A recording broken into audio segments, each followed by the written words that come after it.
Додека земјава руши рекорди по загадување, дали министерот за животна средина Насер Нуредини оди по стапките на претходникот Садула Дураку. Денеска се обиде прво да ги одбегне новинарите пред промоцијата на третата анализа за состојбите во животната средина. Сметаше дека нема потреба да одговори на прашање на јавноста. Ве молам, ви реков темата We will keep to the themes, please. We got representatives. We got to keep the representatives here. They're coming from abroad. Само кратко, што прави државата? Значи, колку загадувачи имате да најдете? Фала. Ваквиот однос на тимот за односи со јавноста во министерството не е прв пат. Многу често го влекуваат со одговорите или воопшто не одговараат на нашите прашања, особено ако е потребно тоа да го сторат пред камерите. Односот на Нуредини доаѓа како продолжение на досегашната нетранспарентност на министерството. Кога денес виде дека новинарите нема да се заминат доколку не даде изјава, тој реши да прозбори, но за прашање кое тој сметал дека е важно за јавноста. It's okay. Just one question, that's it, please. If I may keep very shortly. There we go.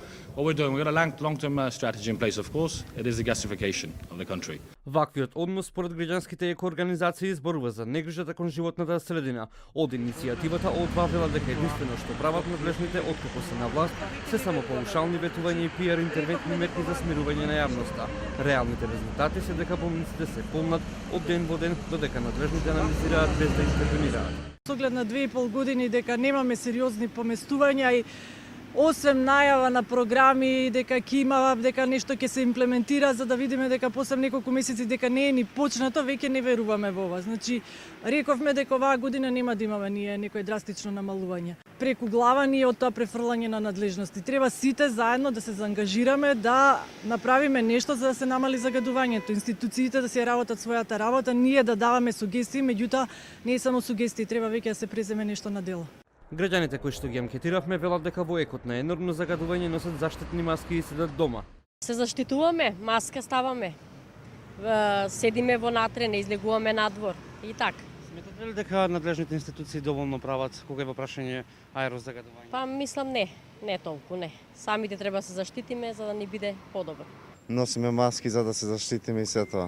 Да се стават поише филтри на фабриките, да се ограничат деновите за работа, нешто сообраќајот да се намали, повеќе се користи јавен превоз.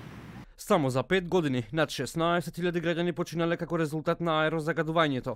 Власта се правда дека и се потребни од 2 до 3 години за да се справи со загадувањето. Од друга страна, екоактивистите секојдневно алармираат за потенцијални жаришта на загадување. Локалната и централната власт се правда со немање на правилници како би ги казниле загадувачите. Во меѓувреме, изминативе денови земјава се најде на топ листите како најзагадени држави, Скопје и Куманово како градови со енормно загадување.